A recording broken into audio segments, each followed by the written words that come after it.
Hey,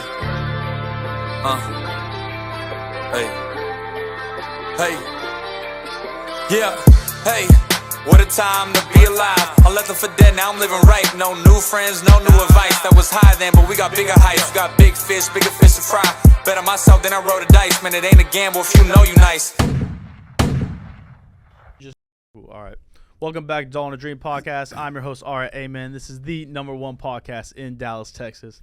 And I got my host, my guest today, Darren Palmer. Hey, man, excited to be here with you, Ara, man. Excited to be here for the crowd. Love what you're doing, the positive impact that you're doing for people, man. Excited to be here with you, man. Thank you for having me. Absolutely, man. And, okay, so the reason why I, reached out to you and I was like, I need to get Darren on my podcast immediately was we had a call Sunday night. Yeah. And our mentor, Matt Sapaula, he was kind of talking about, he was giving you props, right? And he was saying how, so you're a publisher. Yes. You work with a lot of entrepreneurs and influencers to publish many types of motivational books and stories and things like that. Yeah, absolutely. And so he said you published about 1,200 books. You worked with those. Yeah, over 1,200. So yeah. So over 1,200 entrepreneurs and leaders you have worked with, but you worked with Matt, and you decided to partner with him. Absolutely. So you are right about that. So amazing thing, fun fact, are just for you and your people, your crowd, y'all hear this first, so to speak. So yes, I am a publisher, but niche or niche, if you hear the Southern drawl like Tim McGraw. Darren Palmer, Chief Book Officer of Self-Published in 30 Days. We work with 7-figure entrepreneurs, helping them share their story with the world and how to monetize it. Now, the unique thing about us, while we work with a lot of business owners, is we have a B-squared approach, and that stands for book to business. How to leverage the book to your business. Now, there are other publishing companies. Somebody might be great. They might have did a wonderful job in college with British Lit. They know how to edit. They can do all those type of things. But the people we work with, say, for instance, example, case in point with Matt Sapaula, these are people who want to make a global impact. So they just don't want to put a book together, something that's just great for editing or content being created. They want to say, okay, how can I leverage this? Who is the ideal reader, and how can I monetize it as well? Because the more you monetize it, means the more people you help. And or unfortunately, some people who don't understand that you get blessed more by helping more people. They kind of got victim mindset of thinking that somebody has robbed somebody when they get compensated, but that's a fair exchange. So when it comes to partnering with Matt, it was a no-brainer. Me and Matt met at Palm Beach at Breakers. PBD shared that, people might go to conventions in Las Vegas or even Miami to party, but world leaders go to Palm Beach for Breakers. Most presidents that you see, if you look back even past the 50s, most of them have all resided at one point during their presidency at Breakers at one time. Just a little history fact, being a history buff. Me and Matt at an event during COVID, to show that the personality is the same, but we understood to take market share during that particular time, we had to continue to invest in ourselves. So I didn't know Matt at all, but while we're at Breakers at an event called SLS, Sales Leadership Summit, was the very first one. So we had the social distancing, but we were still able to connect. No mask. We're at a brunch. At the table, they're going around asking who does what. I'm sharing what I do. 4 or 5 people down is Matt Sapaula. He shares what he does. And oh, by the way, for the last 12 years, I've been looking at trying to publish a book or get a book published. Hadn't been able to do it. So Darren, we got to talk. Gave him a copy of my book. Case in point, people, just real quick, stay ready so you don't have to get ready. So even though I was at Patrick's event, I had a copy of a book that I had published myself that was able to give to Matt. So when the opportunity was there, not knowing I was going to meet Matt, but I knew I went there to connect with other people who could help me go to the next level that I could learn and glean from and add value as well. Me and Matt connect there. Fast forward, busy schedules, talked a little bit around the holidays. PPD challenged them on their goals for the following year, was able to get together, got the book. Matt did a genius thing though. He invited me for his book lunch, was at the big event or whatnot for the company.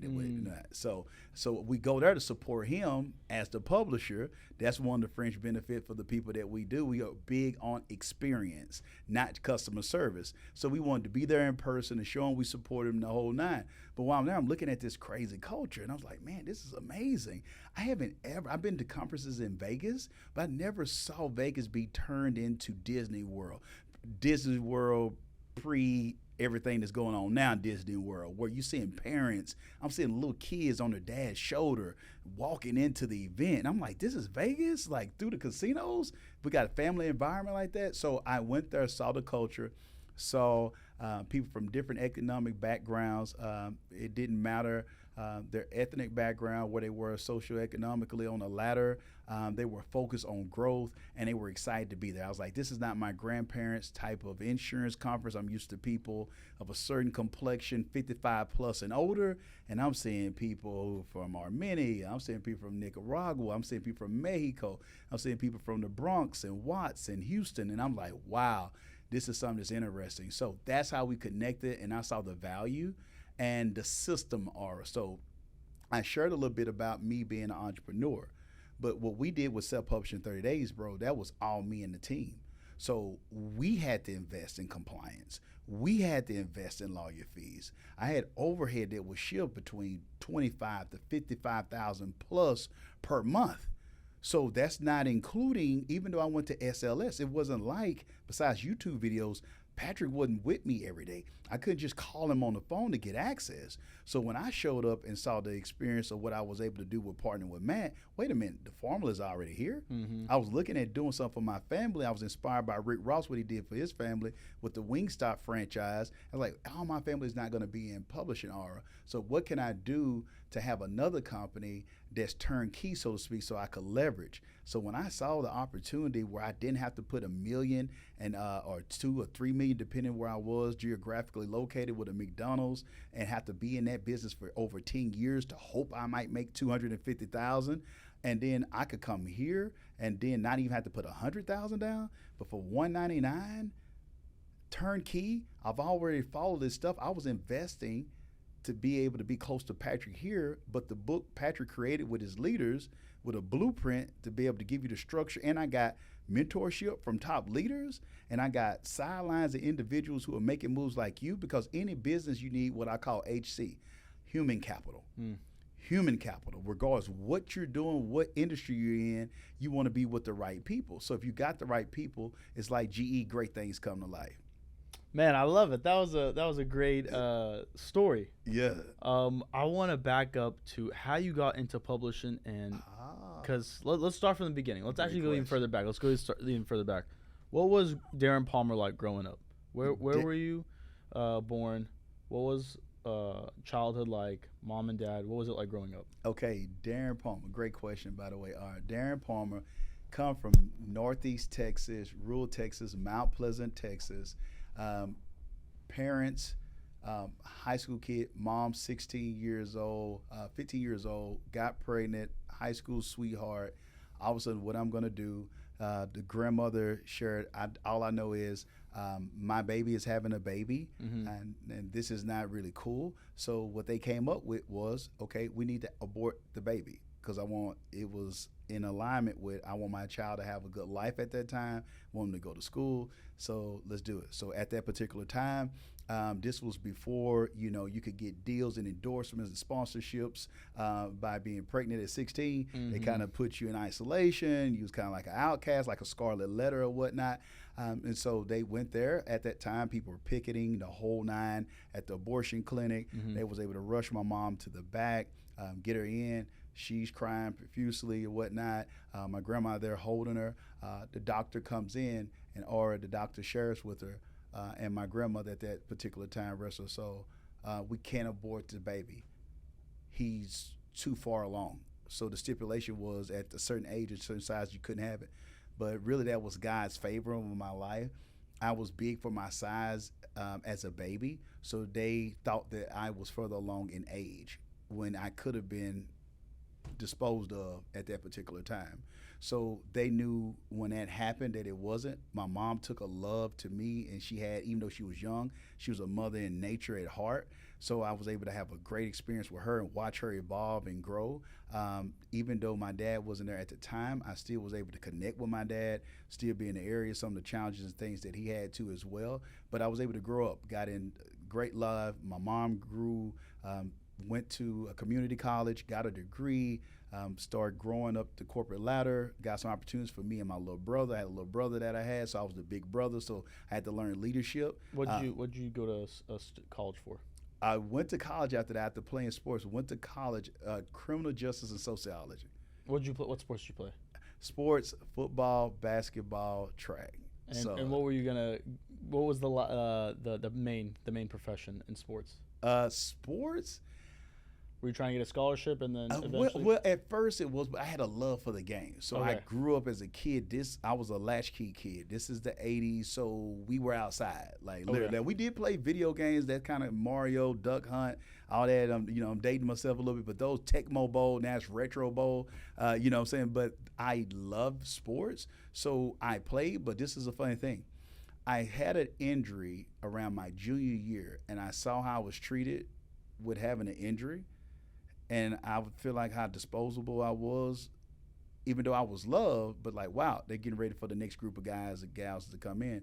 With that being said, I always knew that I was intelligent. I always knew that my mom raised us and knew football is just a plus, so sports is just a plus. It wasn't the only way out. So that was ingrained with that. So I took a chip on my shoulder. It was like, well, I'm going to do it without playing sports.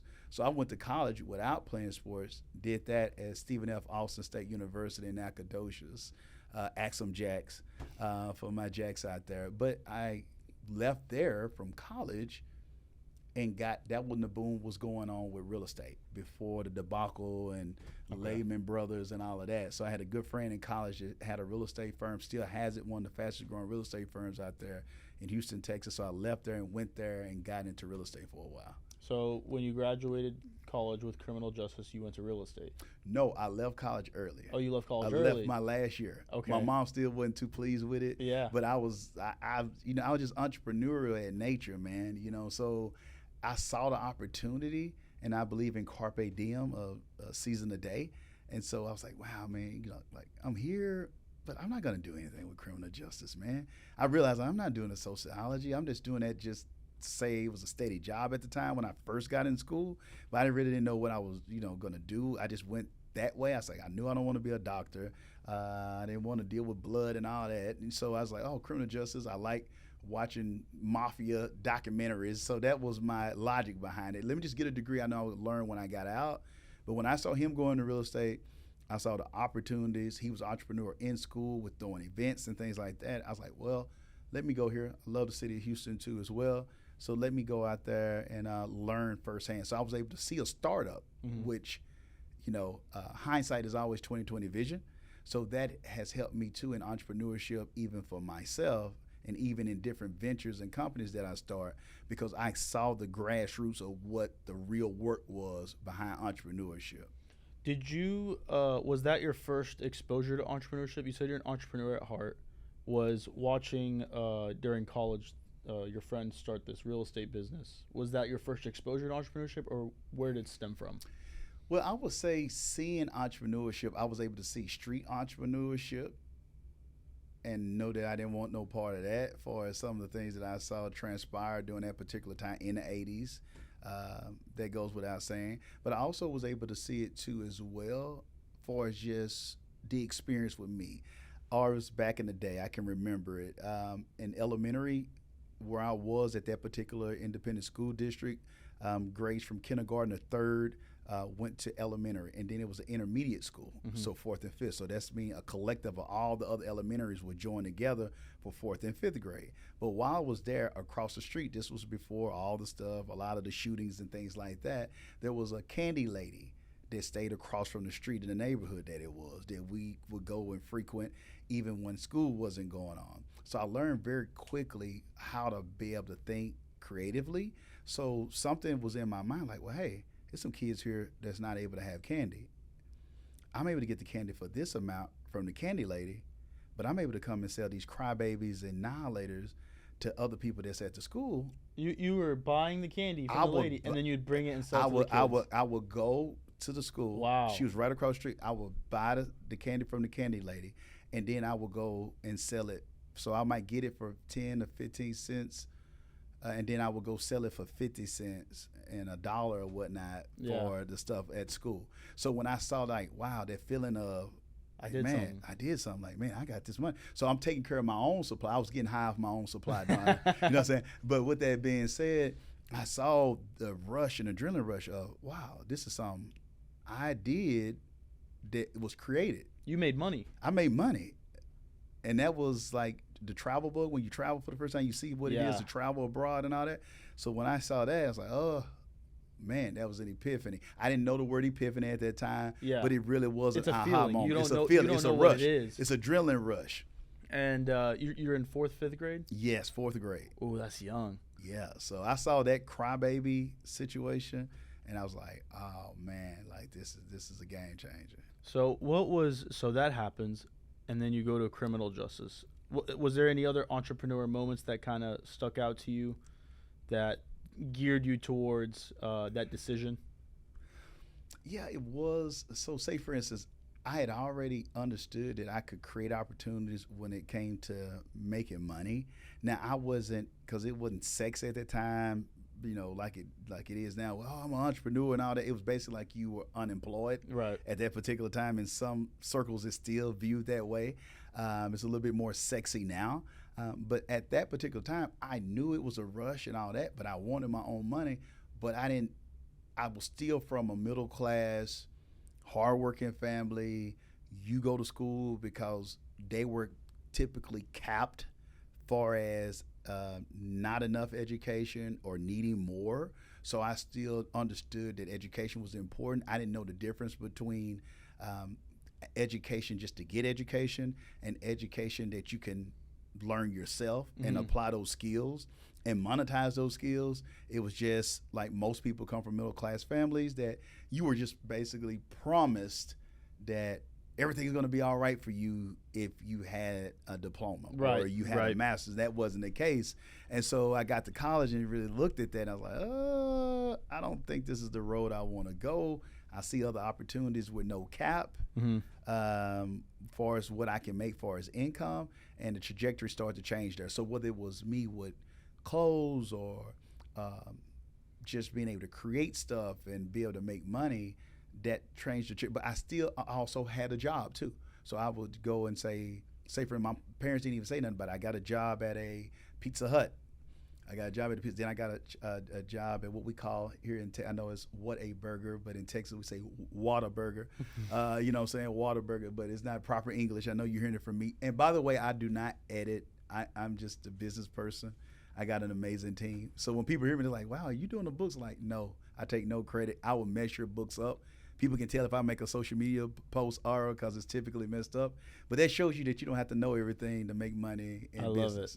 I love it. So that's how it started. But I got that bug, and then when I saw my friend start his business, and then I got into real estate a little bit more, it was tough to get back towards, just working for people. Even though I tried. I did times where I tried doing Hurricane Rita and stuff like that. I tried, and I did work a little bit and did some stuff, but I always still had that entrepreneur side on the side regardless of what I did. I think very similar to me. It's my parents, and just because that's what they were taught. Yeah. Go to school, get a good job, work your way up the corporate ladder, and that's how your dreams will come true. Yeah. That's the American dream, right? It. Or that's their version of the American dream, or what we were sold. That's it. So, okay, so then you go into real estate. Explain that process. How you got in? What was it like? And what year is this, if you don't mind me asking? I got in real estate 05. Okay. Like heyday, predatory lending, everybody eating good. Like, it's just people could just It's sign sexy. a little piece of paper. You know, people are getting homes, you know, their dream homes, never knowing how they're going to be able to pay for them or whatnot. So I'm in the market, and, you know, builders, like, you know, whether it was KB Homes, Pulte, different people like that, they just build. It's just like money everywhere if you was in real estate. No matter if you were at a location, helping with development. I was seeing mortgage guys just having high rises. When you go over there, it's like, wow, man, I'm looking at like these guys. I mean, they're bringing in bread, 100,000 a month, 50,000, 20,000 a month in real estate. So it's like, it was really sexy at that time. But this is my first experience with real estate, or even knowing, because I'm fresh out of college. So I'm just thinking like, it's going to always be like this. Like, Yeah. you know what I'm saying? Not knowing that 08 and 09 and all that was going to happen, but seeing it, experiencing that, and seeing people young or people look like me making money like that. But then I also had the bitter taste of mirror by seeing also 08, 09, seeing people lose everything, seeing divorces, seeing the aftermath of like what we gonna even do as a nation because of some of the decisions that was made. So that was humbling too as well, because like, oh, it's a little bit more to business than everything is not just up, up, up with business. There is a price to pay one way or the other, and also how to look at and prepare through pendulum swings. So I want to unpack what did you do in real estate when you first got in? When I first got in, I actually just served as an intern. Okay. Like, yeah, because it was a startup, like startup all the way. Like A real estate firm. Real estate firm. Buying and selling, and Yeah, buying and selling, Okay. and, you know, so it was just like scratch. Shout out to Larry W. Brooks and Michael G. Davis for pulling my coat on that, because here they are young. They hadn't been out of college too long. Both of them had been in real estate. It also shared something that I learned from them. They had polar opposite personalities at the time. So Michael G. Davis was more analytical, engineer major from Prairie View. Larry Brooks, you know, alpha guy, playing football, ran track in college, you know, a hustler, grew from a certain area, but, you know, knew he wanted to live the right way and things like that. So he saw real estate as an out too as well, but they knew we're better together than apart. So they created Brooks and Davis Real Estate Firm. So I noticed that key word for those who I want to give this to people who are out there: strategic partnerships. wow. Stop trying to do everything. Michael was the type of person, Mike was the type of person, he didn't want to go out. He didn't want to shake hands and kiss babies. He didn't want to be political with that. He was perfectly fine looking through a spreadsheet, all that right there. Okay, but Larry was the polar opposite. Hey, he's ready to travel. Hey, he got fueled by being in the crowd. So they both leveraged that, and it grew a massive organization that's still going forward right now, and they know their lanes. So that's something I learned from there. But my initial role was intern. I would still show up, no pay. So that's something else that I learned about entrepreneurship that I think that messes people up who are 9 to 5 alone. They think if I just breathe or if I just clock in, somebody should be paying me hourly. But I knew the value of what it could be. I was sold on the dream of where it's gonna go. And also I'm grateful now, years later, a few decades later, that I'm able to see, hey, they actually took it there. They actually, you know, moved it, the need. I don't know every business doesn't make it, but I was sold a dream, knew it was going to be there. Then I went from there till I got my license. Actually, I had a license before then, but I went intern from them. And then I also worked up under them a little bit. And then I actually transitioned. When Rita happened, I saw the effect of Rita, and it was like Armageddon, so to speak, on people couldn't get out. And I saw... What was Rita? What's Rita? Hurricane Rita. Okay, I thought Yeah. So, you know, when I saw Hurricane Rita in Houston, we had already seen Katrina in New Orleans. Right. So we saw the travesty of what happened to New Orleans and surrounding areas with Katrina, where people didn't move too fast. We all was glued to the TV, whether it was watching Oprah or news broadcasts or whatnot at that time. So when it happened in Houston, the opposite happened. We shouldn't have all left at the same time. And that's a mistake. But everybody was traumatized from viewing and seeing the stories that was still not removed from our minds from Katrina, so everybody left. So you had millions of people trying to leave that city, man, and you would see people from ambulances and stuff pulled up overheating. Normally it would take from Houston to Nacogdoches, depending on where you were, it would be 2 hours or 2.5 tops. It took us 24 hours Wow. to get to Nacogdoches. It took me 26 hours to get to my hometown in Mount Pleasant, which normally is a 4-hour ride. It took 26, and to see the deaths and the people stranded and uncomfortable position because there's nowhere to use the restroom, no gas, people are fighting. So, but anyway, with that story of interning, learning from them, when I saw Rita, I actually left the city for a little bit, came back, worked for like Caldwell Banker, saw some money and stuff with that, took another job or whatnot at a steel plant like U.S. Steel. They had a regional area, made some money. It was a good paying job at that time. And then I ended up going into production and stuff like that, throwing parties and events, making my own money, and went out to Fort Lauderdale, West Palm Beach area for a while. Man, you were bouncing around with all these jobs. So you went to school for criminal justice. Yep. You went into real estate. Yep. Then you went to banking. No, Caldwell Banker is Banker. It's just like it's a real estate firm. Oh, it's a real estate firm. Okay, so you're still in real estate, investing. And then you said you went into steel production. Yeah, I was working at a steel company. Yeah, Lone Star Steel. They ended up being U.S. Steel. Yep. And then these are all jobs, and then you go and start a business in production. Yeah, a production. I threw parties and events. Okay. Hosted parties and events. So that was your first business, your first venture? I would say, well, it's somewhat, yeah. I would say self-employed as a realtor because I was 1099. Right. Yeah. But yeah, that was the first venture with me. You know, DBA, LLC, all of that. That was my production company. Why did you decide then and there, like, what made that decision of, okay, I'm leaving? Because you were in corporate America at one point, right? Yes. Doing at the investment firm? Mm-hmm. Or at the steel plant? Yeah. So steel plant. I was actually steel plant, bro. I was like steel toed with boots and actually in a pipe mill. Okay. With the hat, with the hat and all that, bro. Like, yeah, that I worked on. I worked in a steel mill. Okay. Like Pittsburgh Steelers steel mill, that kind of environment. But then at the same time, I would be suited and booted on days off, or when I had days off before I went into work doing shift work, I would do real estate. Oh, really? So you were okay. I got you. Yeah. So you were in you're doing the whole thing at the same time. Yeah, I was doing it at the same time. At the same time, okay. Yeah, so I was selling properties, and then at the same time, I would go and do maybe a 12-hour shift. Wow. Yep. Okay, and then why that jump to? You leave both behind? You left the steel company and real estate to go do production? Yes. So why? Well, life was changing for me, so I was going through different things in my relationship or whatnot, as far as with my faith.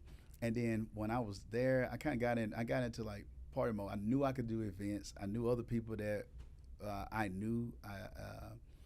I wanted to be able to leverage. I had money that I had, saved out. I cashed out the 401k that I had, and I was like, okay, well, I want to leverage this and have events and do things on my terms, the way that I want to do it. And plus, I like traveling. I like kicking it. This is before I was married too as well.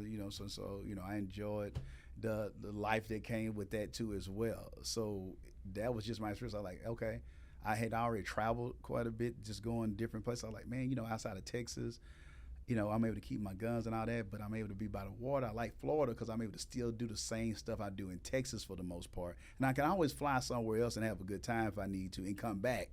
But I really enjoyed it. I can go to a 5-star restaurant and still be in flip-flops and a white shirt in Florida. So I threw parties.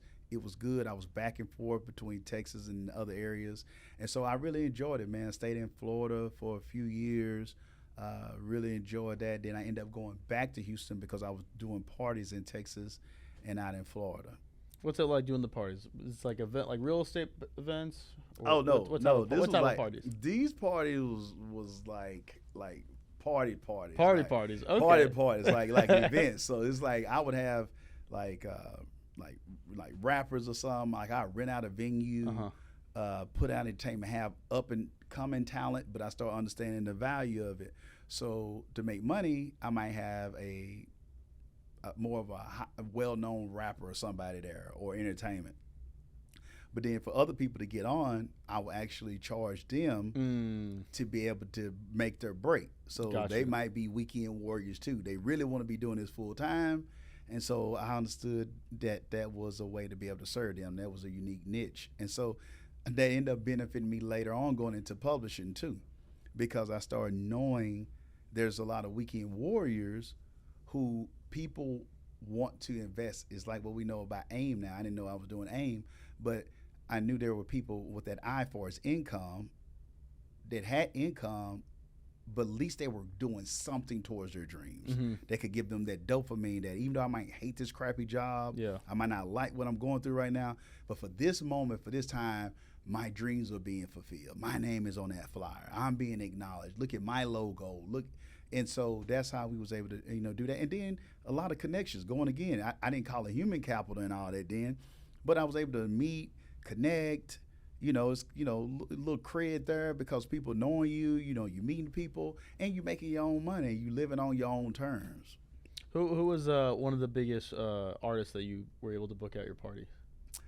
One of the biggest artists that I was getting, like we had different people, whether it was like Slim Thug, or that was big Texas rappers, and also like Lil Kiki stuff. Like I did with a lot of Texas. Texas was hot during that particular time. Yeah. So I really was dealing with a lot of Texas artists at that time. Okay. Yeah. And no Jay-Z or nothing like that. Yeah. Okay, so you're throwing these parties. Did you ever have a partying phase? Are you partying or you're just putting on? Oh no, I'm partying at that time, man. Like I'm kicking it. I'm kicking it. So, at that time, I'm kicking it, smoking weed, drinking, I'm kicking it. I wouldn't like coke or nothing like that, but women, weed, and alcohol was a part of my life strong at that time. And was it hard to get away from that? And you mentioned faith. Did faith have a part to do with you? Oh, yeah, it did. Because I already had a relationship with God, but I was like a prodigal. So, I always with God, even when I wasn't even doing stuff right, I still would pray. I still would, because it was in me. It was already in me. And so then I had moments. I'm going to tell you something that really stood out to me. I'm in a strip club about 2:30 in the morning. But I'm doing parties at strip clubs too. So that's something I would do too as well. So, so I'm there. And it's a woman there because to me it was business. So like I'm not there like a guy just having a good time at a bachelor party and all that. I'm kind of because we throw parties and stuff like that. So I'm knowing managers, I'm knowing other people too as well. So it was like business for me. So when I'm not even really drinking. I'm like it's just like another shift work. So I'm talking to people, knowing people, kicking it. Then also guests, if you have people, rappers, other people that party, they want to go to a hangout, stuff like that. So a girl sit there and tell me, she's like, you know what? You're not supposed to be here. Like what is this? Chick with a G-string on, whatnot, with some pasties on, telling me I'm like, okay, prophetess, So I'm looking and but I knew she was right, and she's like, and she was told me, she's like, hey, you're not supposed to be here. You're not like the rest of the people that's in this spot right now. And God has told you that you're not supposed to be here. Like, wow. Like, man. Even I think about that right now. She told you God She told me this in the strip club, bro, with pasties on and a G-string on. And people talking, laughing, people on stage and everything like that. But I'm because like I said, I'm there like, if people want to have a good time, You're working. Like people, hey, I want to go by here. That might be a part of the package. We're gonna go here, kick it. And you have a justification. You're not there, like you're there by proxy. Yeah. You're not there. No, I'm not there. So you're there working, but even while you're working, she comes up to you and says, you're not supposed to be here. Yeah. God knows you're not supposed to be here. Yeah, God knows you're not supposed to be here. God has told you you're not supposed to be here. God has told you you're not supposed to be here. Yeah. Wow. And she wasn't lying. So it wasn't like I was able to just shoo her off because I wasn't supposed to be there, and I knew it. What did you say? What did you say to her? Like, wow. I said, wow. Like I just shook my head. Like, you're right. Like, what I'm saying? Like I didn't really have nothing. It's like, bro, I didn't have nothing. She's like, okay. And she just, it's like she walked. I can still see her face right now when she told me, but she was right. So that's also too, just sharing with people. People, you can get the right information from the wrong person. Yeah. Let that marinate like a good T-bone steak or asparagus for my vegans out there. You know what I'm saying? So just keep that in mind when you're dealing with perfect. Don't think the only information you can get. How is that person going to tell me something? Because they screwed up. Right. That person who's on crack can tell you not to do crack. Right. Don't be I'm gonna do crack anyway because what do you know? No. You might want to listen to somebody who lost their marriage, share something about what they did so you don't follow those same footsteps. So that was something that stood out to me with her. I still had challenges, exiting out of that because, when you get used to that taste of like, wow, I'm known here, but I also knew the power of reinventing yourself. So those are transferable skills that stuck with me because I could wear the hard hat and do plant work, but I also can be suited and booted and go and show a house and talk to somebody with that.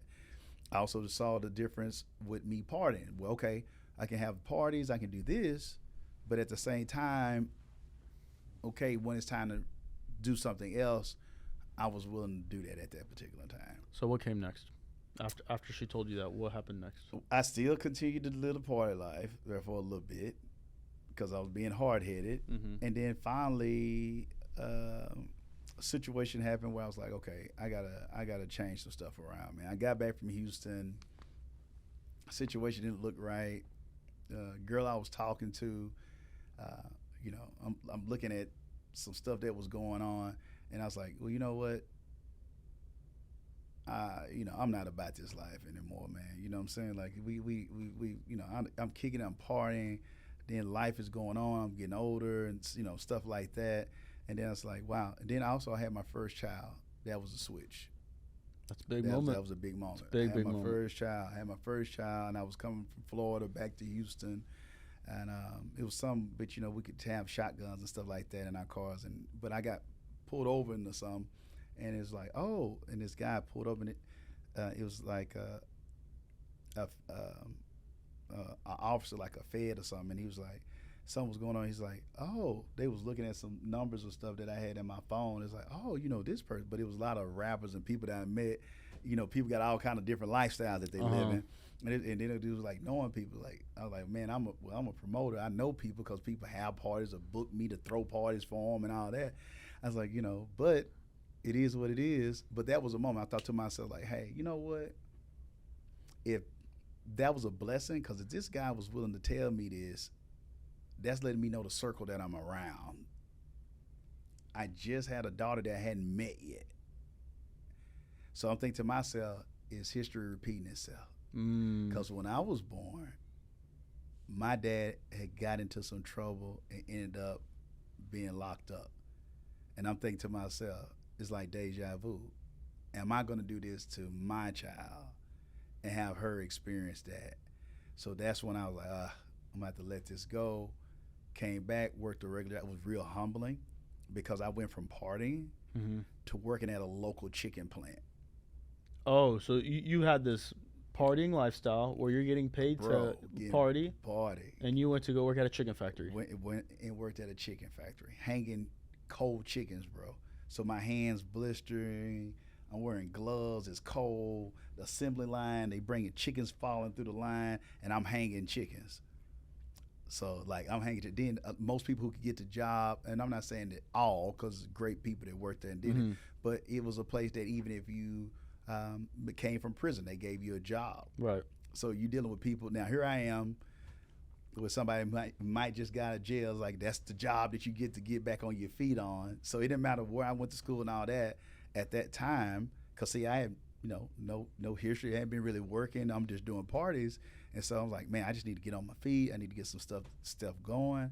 And so I ended up doing that. And then also cleaned what they call pipelines. It was pipelines. So there's rural areas where oil and gas companies, they got to have where those pipes are buried below the ground. They got to have them cleared. So I ended up working for a guy too, kind of roughneck. I'm out there, in Timbuktu and nowhere, cleaning pipelines where, we on tractors, pole saws. So I'm doing that type of work to make money, to do stuff, and worked at a Lowe's distribution center after that. And then, but I kept getting into personal and professional development. What year is this? This is 2000, probably about 2012. 2012. Yeah, probably about 2012 or whatnot. This was going on.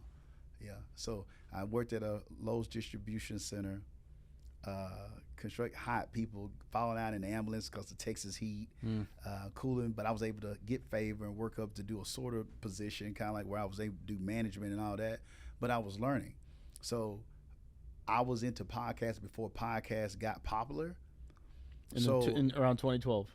Yeah, a little bit, really 2009. Really. Okay, I got into podcasts around 2012. Yeah. So really, like 2009, all that. I was into podcasts before. I knew it was like I always would catch trends. I was that type of guy because I always was reading.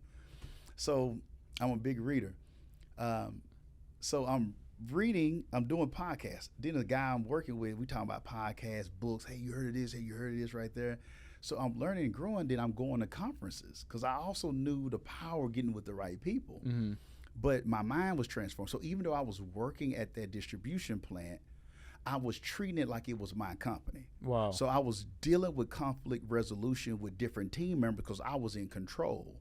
It was a high pressure situation because if the sorter didn't run, it kicked all the boxes to the doors that the people would actually take and manually load up the 18-wheelers to be distributed to go to the different Lowe's stores throughout the country and the region. So it was high pressure. You had to have the regional, somebody else might not be doing their job, but you got the plant, the owner, the director of the plant calling you if the sorter's not working. So I learned how to deal with like high-end top management and also amongst my peers and be able to deal with lower management to resolve things. Now, all the stuff that I'm conveying now, I wasn't able to tell you those technical terms and all that now, but that's what I was doing. And my mind changed because I knew I wasn't stuck there. So fast forward this. I started realizing, okay, hey, you know what? I had a guy call me, local church I'm going to, Mount Olive Baptist Church in Mount Pleasant, Texas. Kurt L. Roberts, the pastor. A dude calls the church and says, hey, you got a guy named Darren Palmer there. We want him to come and speak to our alternative school. We heard he's a motivational speaker. So the pastor of the church secretary is like, well, when I go to church on Wednesday night Bible study, like, hey, somebody call you. You might want to call this guy. I'm like, calling me? Like, what they calling me for? So I called a guy. I go up there to speak to the teenage when I'm at risk, and I'm going, and the dude introduces me our life-changing moment. The dude introduces me and says, this is Darren M. Palmer. He's a motivational speaker. He's touching people all around the world. And I'm kind of looking around like, bro, I speak here and there on stuff for people, but I didn't have I didn't have a business. I didn't have business cards, nothing. But I learned that moment again, aha moment. He called me that, so I said, let me go deeper and explore it. So I got into speaking. I said, what people want to do, I need to be prepared for it. So I found a guy that was known to do speaking at that time. He had an event in Houston. Even though I'm staying farther north, I go to that event. Really didn't have the money for it. Stayed with my high school counselor. Barely had enough money to be able to pay for parking that they had in there. Bought my sack lunch, but I knew something was going to be shared there that was going to help me transform my life. While I was there, the guy said, okay, y'all need to do a book.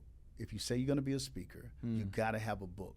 Because no matter what people tell you about YouTube and all these other platforms, the people who are making the decisions, the event planners and the gatekeepers, they don't have time to look at that. They're focused on the next event. From planning this one, they're looking at the next event. They don't have time for that. So they need something tangible to have in their hands.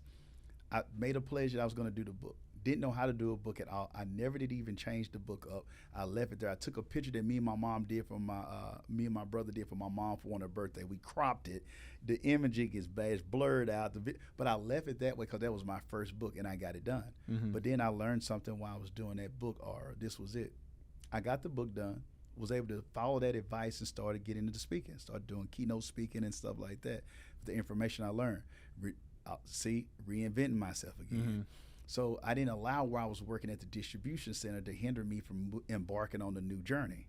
So I did that and started getting paid, started doing stuff. So then all of a sudden I'm listening to something. I'm still listening to podcasts and reading. Another mentor of mine, Jim Miller, shared this. Said, Darren, if somebody asks you something 3 times, create a product. Most people overthink their beta test and they doing this, they looking at their trends. No. They ask you 3 times. So after speaking engagements, people will say, you know what, I love your book, but I've always had a story. And it really ticked me off, to be honest. I can't act like I was being super deep at the time. I created a course. Listen to me. I created a course just to get people out my face. Really.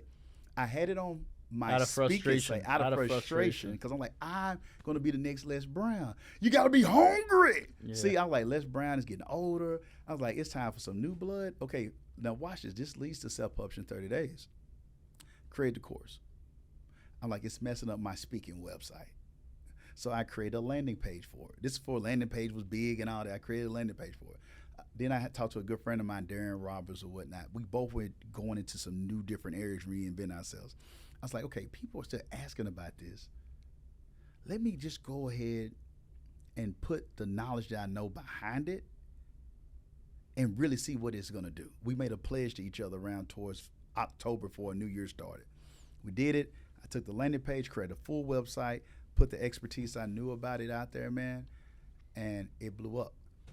Now, why am I sharing this? It didn't blow up all week in stages from $97 to, it was a big deal at $497. And then, man, we in the money, man. We moved up packages and stuff to, we didn't have packages. It was just one price for us to be able to do stuff. It went to $9.97, then $12.97, then $32.97. Like, oh, man. Then it was like, we got to think bigger. So we went to 3 different packages, $32.97 to $42.97 to $6,297. And then switched to that to $6,297 to $8,000 to $10,000. And now it's currently at 20 plus 25,000, 45,000, and over 120 grand. So why those was all steps? Because things that we learned at $497 and $997, well, we didn't do something right, or we didn't check a box, or we didn't do the right thing.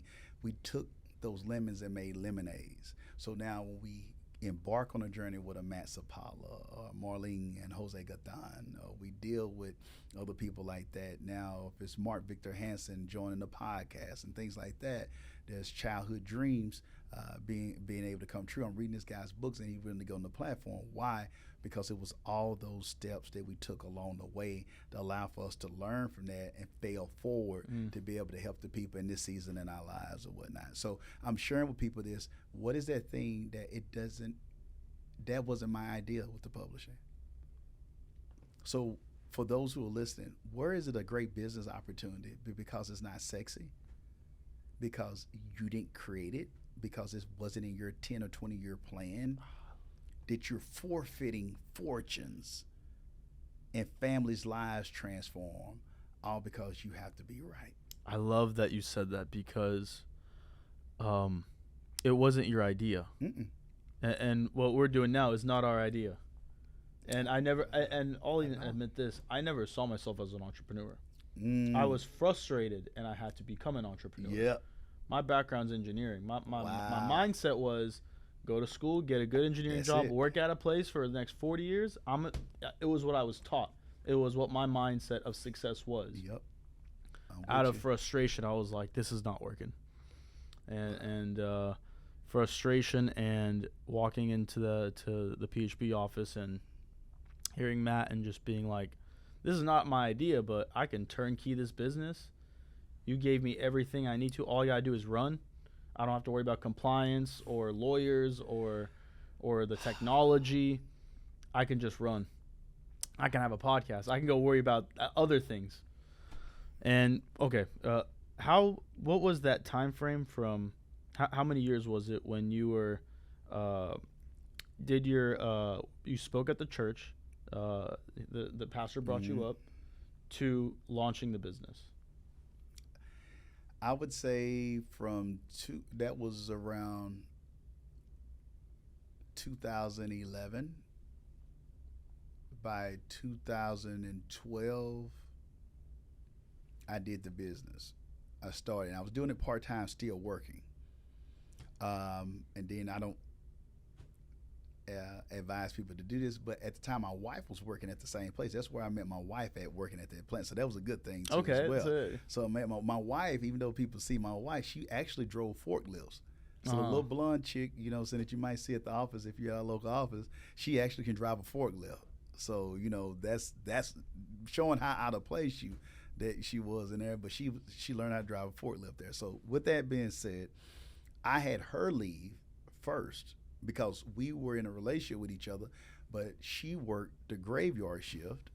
I worked days. So we will pass seeing us and the kids, see her a couple hours. She's going to work. I'm just getting off. So we switching it up. So quality of life, I say like, hey, you know, I'm starting this business. You know, I'm like T.I., you can have whatever you like.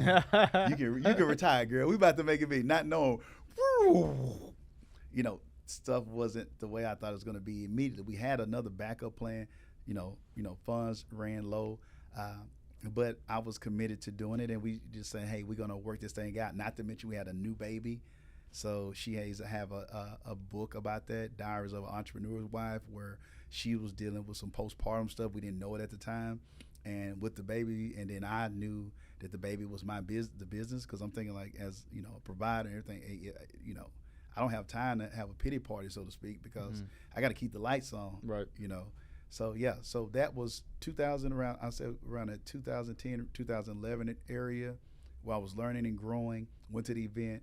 By 2012, we started what we frame as the speaking business, and really by 2014, that's where the publishing was more established. So I was doing speaking for about a year or two. Then it morphed into me being serious about the publishing, and we have continued to roll with that. Okay, and then you start doing publishing, and everything I assume is amazing. No, no, it wasn't at all, because I didn't know what to expect learning that, because that's how I even met Matt. So you go through different phases. So I did a book as I was an author. I knew a niche would be other people like me. I knew there were speakers who wanted to speak full time, really were leveraging where they currently work to actually fund their business. So that was my target demographic. I knew because I was a speaker. So I was like, okay, I can package this for speakers, serve their particular needs, because I know that quite a bit of them have additional income, disposable income, because all their mentors have books too as well. So they want to be included in that number, so to speak. So with that being said, we're doing the books. It wasn't all perfect. I was learning as we went, failing forward. But the thing that kept getting to me, I'm going to show you an example. I'm at a book launch. A guy's doing a book. He does basketball training, skill training. His son, about 3 or 4 years old, shows up with some scribbling on the paper and said, Dad, I want to be an author just like you. To see a marriage that was on the brink of divorce, to see a family mended, those stories at the book launches of those individuals. Another story of a young man, family, his dad came from Mexico, his mom was African-American descent from the United States. I don't think the dad got past the 5th grade education. The mom didn't get to the 8th grade. And she said, I thought it was amazing because I didn't think that anybody in my family would get a degree. But I never thought in a million years that I would watch somebody in my family become an author.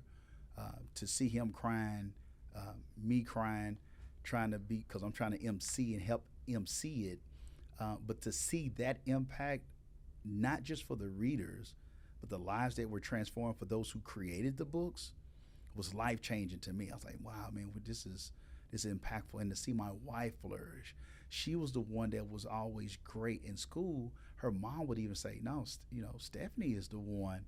She got awards and she was published, but that was actually lying dormant because she was just doing what she needed to do to survive in the local rural area that we were from. And so all of a sudden she started helping me just doing some admin stuff to really keep our marriage together because, like you said, was it perfect? No. So we're having struggles. We're dealing with postpartum, not knowing it at the time. All of those things. I'm traveling to make the business do whatnot. Now lack of funds. So long story short, her mom had prophesied, her mom later on had passed, but it was true. Stephanie, that business, she said, Darren, you didn't create that business for you. That business was for Stephanie. Her talents and skills. She's the one who's ghostwriting. She's the one. Now we got staff and other people to help, but that was her lane, man. And so she has writer therapy. She worked with Matt, only top leaders. I'm like, wow, and never did go to college for it. So she was looked at as inferior with the rest of her family because they thought if you didn't go to college, you wasn't anybody. Wow. And the same girl that was driving the forklift is actually lifting people's lives and spirits through written word now. Wow. That's powerful. That's powerful. Yeah. So I just need to let that marinate right there. Yeah, that's all. That's a hit, man. Yeah, that's a boy. That's the same person. So it just shows you when God has something for you, has it for you. And that's the thing. Her skills were able to be out and viewed on a platform for the world to see. And here she is, like, you know, just kind of laid back, introverted, you know, not saying introverted. She used to be introverted. We speak in life over that. But to see where they didn't take it serious. And to be honest with you, with some of the top, she's worked with two-time daytime Emmy Award winners from the Steve Harvey Show, as clients, to Matt Sapaulas, Marlene's, all the different people, heavyweights she worked with. But a lot of people in her family still to this day don't really have a clue, don't think what she's doing at all. So you got perfect strangers that acknowledge her. Right. But her own family still to this day because they don't want to acknowledge her, or they just don't know. No, they don't acknowledge what she does. Her grandmother does. But there's people always like that, right? Sometimes we want the satisfaction to the people who saw us in a different light, and now that we're in a different light, they can't see it. They don't want to admit it because she's still a baby sister or just the kid that grew up, you know. Yeah. You know, to them. It's hard for people. What I like to think it is if that person can transcend and change, then that means you can too, and you're not willing to accept that. Come on, Aura. So, come on, man. Let that marinate. So come on now. People aren't willing to accept that they can change. So it's hard for them to admit that someone that they used to look down on can change. That part. And I mean, I see it time and time again. I felt it. Yeah. So me too, man. You know, even to that point, if you don't mind, I want to share this. All that brings me to being now in financial services and having an insurance agency. So even while we're doing this, I'm on a run. And what do you mean by run? I'm transferring the same stuff that I did for the other businesses. Now I'm doing that. The same way I had that aha moment and started speaking when I was with the at-risk teens. The same way when the people kept showing up 3 times and bringing up, you know, I might need to look at helping other people publish their books even though I didn't want to at the time. The same thing happened for his dad and growing that business to being invited to an event with Matt Sapaula for a book lunch. And I'm thinking I'm just doing work for this business. It wasn't my idea. But what I learned that wasn't my idea for writing the book to doing the publishing company, Matt is bringing me to this event. I'm like, wow, this might be a good, then I'm learning the system. Well, a guy that I look up to, this is the company that he started with Patrick B. David. So I'm like, wow, I'm going to have this opportunity. Well, why not? Then I also had to come to a conclusion. This is just being honest. We were at the point where we were making a change, evolving in the publishing company. Because what we were doing, we were actually dealing with low-hanging fruit. So we had top clients here, but then just because there was some money involved, we was taking clients that we really weren't able to do good service for because we couldn't treat them right because we knew it wasn't comparable to what we should be compensated.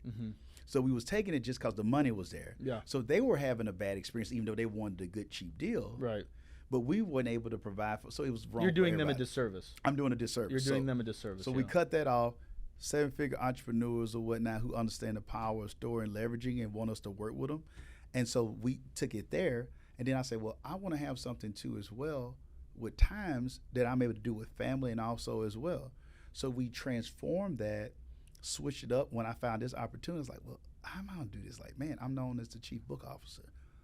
I got an identity with publishing now. Like, man, you know, I'm dealing with these people now. Then I had to humble myself again and show up to BOMs, but I never did talk about what I did really. Like it would be brought up, but I would still show up humble. I would talk to people the same way.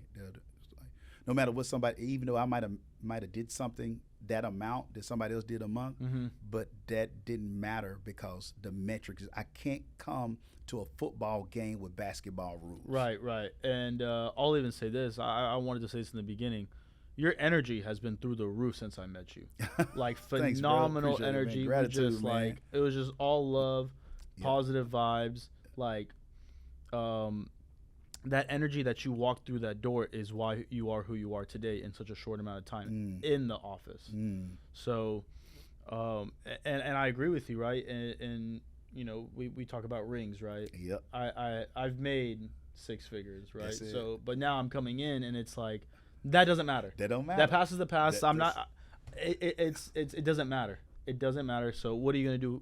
What have you done for me lately? That's it. So I understood that too. But it was just a mindset thing. It's like, okay, be humble, just eat. I'm hungry.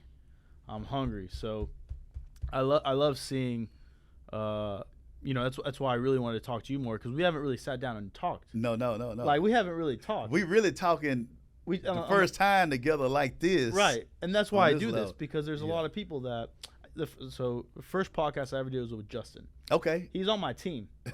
He's on my team. We're sitting down talking. I'm like, I didn't know this about you. Wow. So I love doing this because I'm gonna tell you a little bit about my vision with this podcast. Ahead. So we're gonna save America. Come on now. We're gonna save the world. Let's go. There's already documentaries and books about Matt Sapaula. Yeah. You already have books about yourself. There's gonna be documentaries about you. There's gonna be documentaries about Tiffany and Chancey and myself and Max Life and MSM. It's gonna happen. That's it. In those documentaries, there's gonna be snippets of this podcast. It's gonna be when Darren started. This is the first podcast he did with Ara. This is the first episode of Dollar Dream, and you're gonna be back on, and there's gonna be variations of this, and hopefully we'll have you and Matt and maybe some of your other people. That's you know what I mean? Yeah, definitely. There's gonna be a lot. It's gonna get big, man. These are gonna be big events, and not only that, I wanna bring back to my community and give back to my community, share that information, and just make a name for myself, because it's what you said.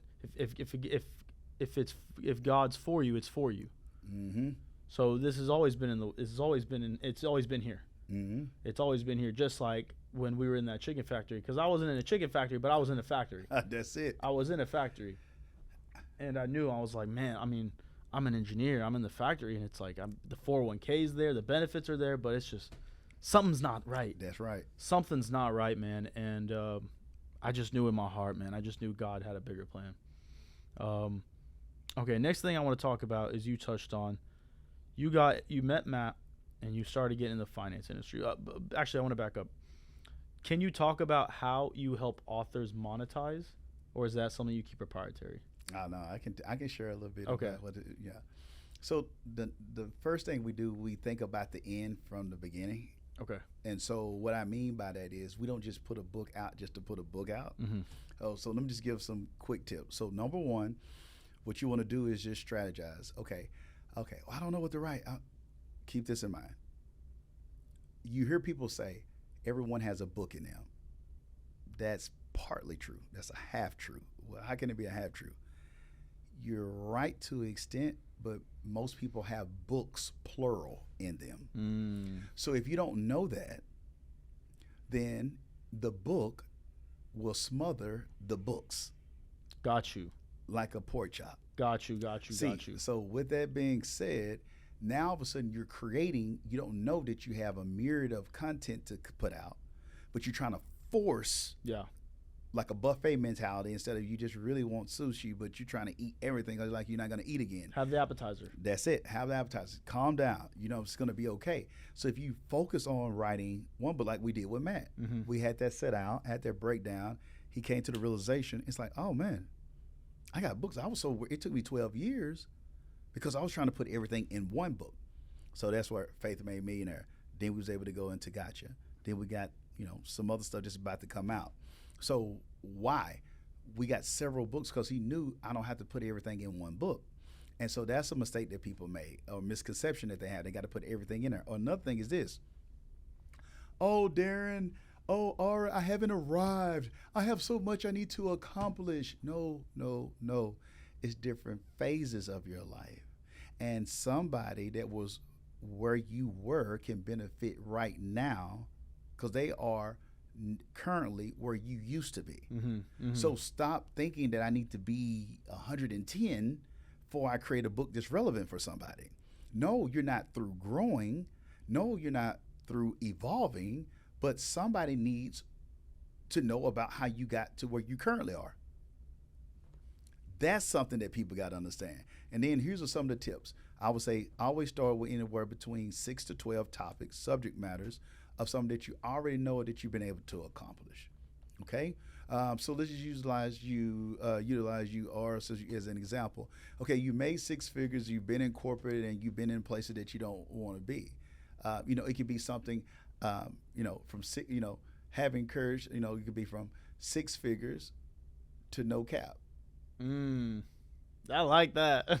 I like that. I didn't look like this, man. I didn't look like this, man. You see what I'm saying? I just look like this. So with that being said is that those are the things. So now I'm leveraging something that's authentic, that's genuine, that's true to you. So now you're going to feel free to talk about it. Got you. So next thing, 6 to 12 topics of subject matters. I like to say topics first instead of chapters because it's the emphasis stages of the process. It's the genesis. So before we get to revelations, let's get the other stuff knocked out. So then create, okay, all right, let's say for instance, what are some things that you valued in the process? It could be education. Okay, so that's the chapter. So that's the topic. You put education down. Then right beside it, put a story of how you're going to use, what story of education are you going to talk about? See, so it could be education of my ideology of education. So you might share of how you was ingrained or how you thought education was going to be the no cap. Got you. See, so now let's say for instance, we do 6 to 12 topics or subject matters. Okay, let's say for instance, it's 4 weeks down the road or it's a month go by. You've been working on the other topics. Now all of a sudden it goes to an area that's a myth that people don't know because they hadn't properly prepared. Preparation precedes blessing. So how does that look? Writer's block. It doesn't exist. Well, why doesn't it exist? Because if you're properly prepared, it won't exist.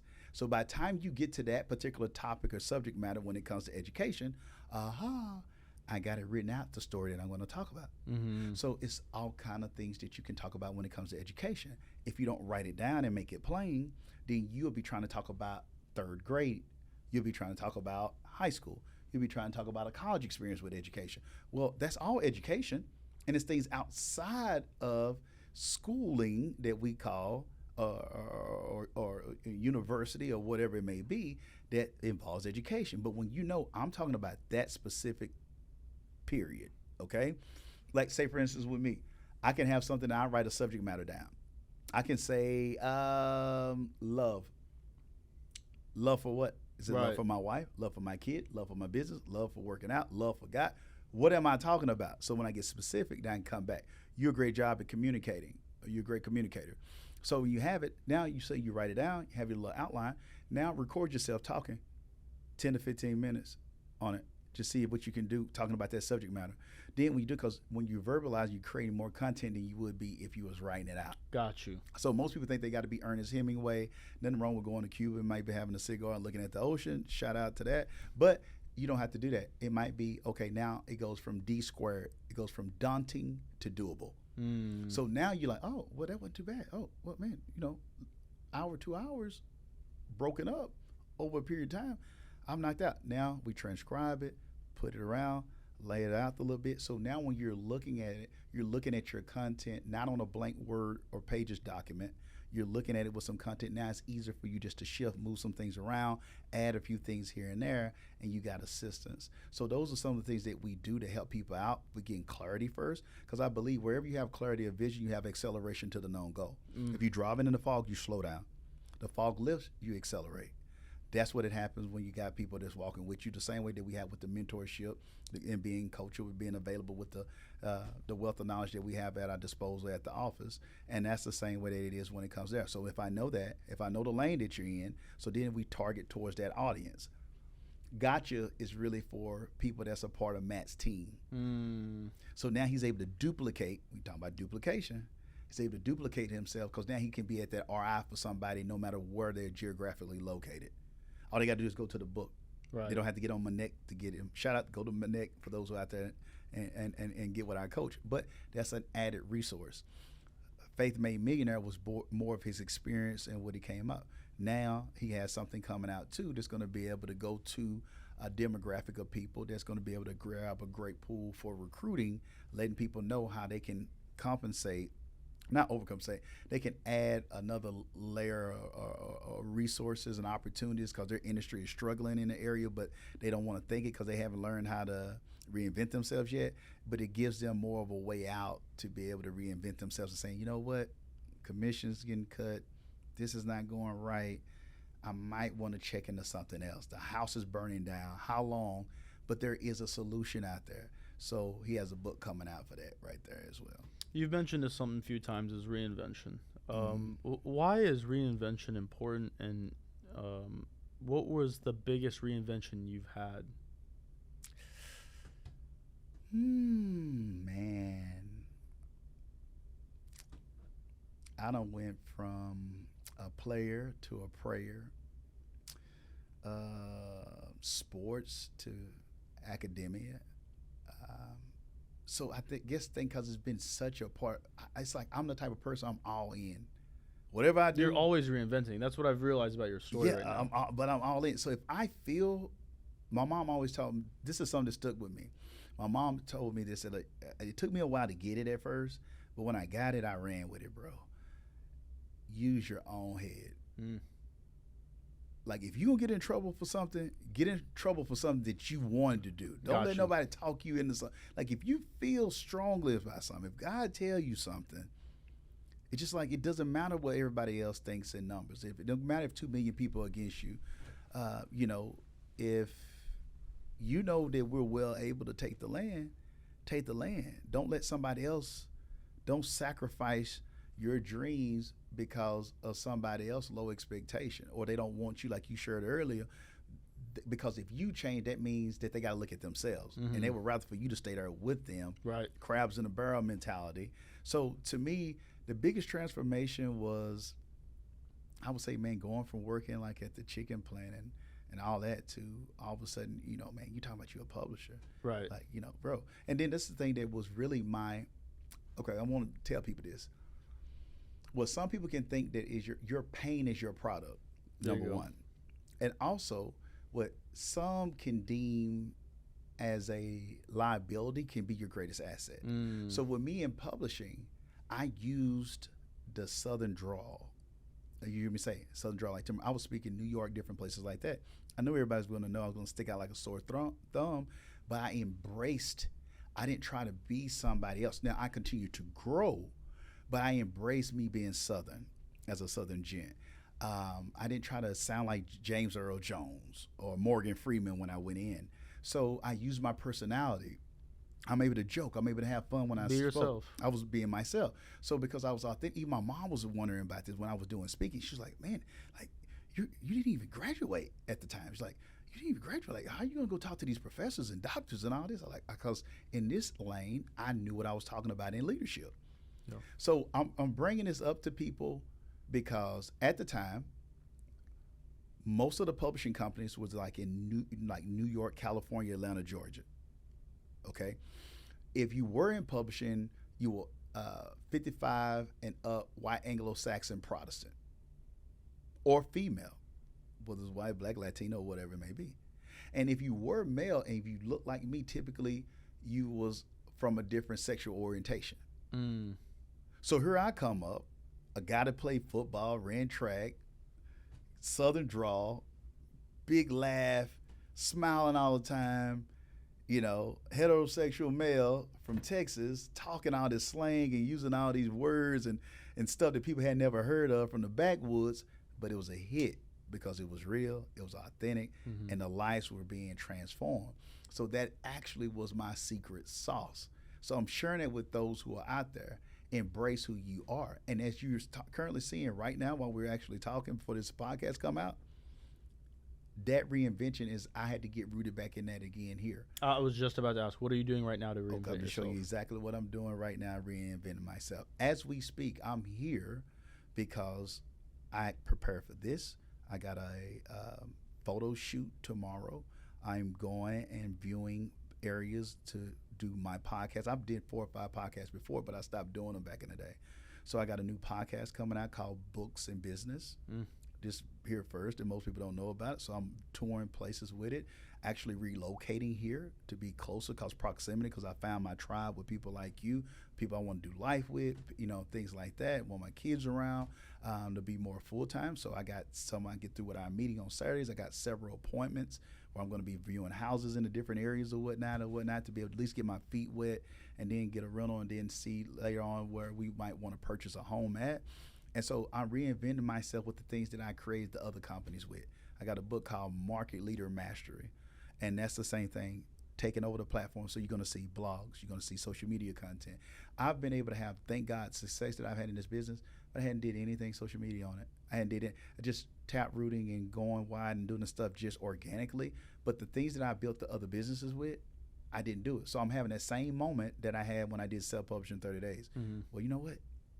We've had this much success, and we hadn't even really did the stuff that we know to do yet. And this is the same thing that's happening with us with the agency. We've had this much success. We hadn't even made, I think we might have made 1 or 2 posts. And it's like, and we didn't really make a post about anything. It's kind of like on another Instagram page. So now we're tying all the stuff that we've learned from the other companies that we've done. So it's a game changer. Locking in, proximity, being around people like yourself, people like Matt, people like Curtis Spring Eatman, others who are making a big, Tiffany Whitaker, the whole nine, Sheena Sapaula. That's going to transform everything. So we're here to do life here for the next 10, 20 years plus, man. That's exciting. Yeah. Last thing I want to talk about is why insurance? Why annuities? Why? I'm going to tell you why. I had somebody that, Matt, I was telling him about me doing a franchise. I'm like, well, no, I know a state representative, his family hadn't even been on a plane before, but him and his family drive a private jet. He has an insurance agency. But I'm like, wow, I got a client, friend, he does insurance. Let me ask him if I'm going to ask anybody. Let me be resourceful and ask this guy what his thoughts are. He tells me I don't know it at the time, but it was closeout. So I'm like, man, I'm not going to get started. And it was like February. At the end of February, I'm like, man, I'm not getting started till April or something. I got projects. I'm not going to be able to come out. He's like, no, I'm telling you, come on out. It's closeout. So I code up. Don't really know. I'm just first meeting. I'm seeing all this. But that was February 28th. This is the first big event you went to in Orlando? No, the first big event I went to was actually in Vegas. This last August? The one before that. Okay. Because that was Matt's first book launch. Okay. So I went there for that. Okay. Left. I still wasn't part of PHP in that. But then after the big event, the year go by to the following year because the big event is like in August. Yeah. So going to the new year, looking at new plans, working on another book for Matt. Then I was like, wow, I had this idea in February about I need to do something. My mom's looking at retiring in 4 or 5 years. What can I do? So I called Matt, show up to a closeout, not knowing it was a closeout. That was February 28th. My mom's birthday is March 1st. Mine's March 2nd. Wow, come on now. Me and my brother, I go to my mom's house. I never forget it. Before our wives and kids come in, I'm talking about my mom about the stuff that I learned at this event that I went to. My mom shares with us, she said, you know what? It's true. Actually, I've been losing in my 401k. Didn't want to say anything to you all about it, but with inflation and how things is looking, I might have to sell my house and stay with you and your brother. I'm not expecting to hear that on my mom's birthday. Yeah. And by the way, my mom's house is less than 4 years old. She had it built herself. It's in a country club gated area in the local area that we live. So for her to say something like that, we're shocked. I'm like, wow. I said, well, Mom, let me set something up. I remember Matt doing something for his mom, Ronnie. Did he talk about it in the book? I was like, well, okay, we got a saying, the proof is in the pudding. I know how Matt loves his mom. He wouldn't put her retirement in something that he didn't trust because he loves his mom the way I love mine. I said, let me get something set up on the Zoom or something for your mom, see if if they can be able to help you. My mom, being a Southern belle, she started complaining when it was time to get on the Zoom. I don't know these people. I don't want to be talking about business, all this. The kids didn't turn the TV back on the right station. Your brother was supposed to set up the Zoom, how I use the Zoom stuff. So finally we got her on, thank God, with prayer and supplication. She gets on, and I never forget this. My mom did that call with Sheena. With tears in her eyes, she looked at me and she said, my baby, you always said you was going to retire your mom. You didn't do it through sports. You had it on your vision board, but God allowed for this information to change my situation. She was able to roll it over because she was 59 and a half and above to a fixed index annuity. She was able to reallocate those funds because she was overcompensating out her gross income, trying to make up for the losses. Mm-hmm. So if they were matching her 5, she was trying to put 12 and 15% in. Right. So now all of a sudden her take-home money was more. Then she was able to rest. So regardless of what happens on the Gaza Strip, not lowering the standard of that, or regardless of what happens in a political situation for as an election or a tweet or whatever it may be, she can rest at night knowing that her financial resources are secured. So now she'll be able to retire with $1.5 million, able to keep her home, keep the quality of life that she wants to have.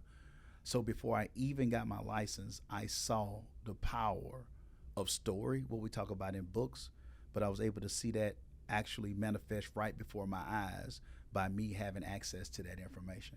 And I said to my mom, how many other people who are at the coffee pot, just like you, at their local job, at their plant, and they're going through the same challenges and issues. So when I saw that and the understanding of saving America, and I thought about how my mom was actually saved because I chose to get up out my comfort zone and go and learn something on a closeout on a Tuesday in the evening after we had worked all day and all that actually helped my mom in real time. That's why I knew it would have to be financial services for me. And not to mention, too, just common business sense, the formula is there. You got a playbook. And also, I don't want to leave this out, for $199 to have access to the leadership that we have, the resources that we have, it was a no-brainer, man. You're going to win if you just don't quit. And I want to close it out with this, why I chose this. Financial services is not sexy, but I saw that transferable skill being used in books. We made books sexy. We had fun with it. It was a boring industry. We had fun. I would have events. I would have authors roundtable. We just took a boring industry that people wanted to be a part of. And most people like, I didn't know people were even reading books. I didn't know people, but that it doesn't matter. It still has funds and people are having budgets to do it. It's the same way with financial services. I think 67.5% of those is the number one creator of millionaires, and 67.5% of that is out of life insurance. So even though it's not sexy, I learned by what I did with publishing that it doesn't have to be sexy to be prosperous. And also, I believe in these 3 P's: purpose, passion, and profit for everybody that you're working with. And my claim to fame is creating win-wins. So when I see the win-win by us being able to equip, educate, and empower people in their decision-making when it comes to the inheritance and also the lifestyle that they live, it was a no-brainer that I could see myself doing this, man. I love it. Darren Palmer, ladies and gentlemen. Thank you, my brother, for having me on, man.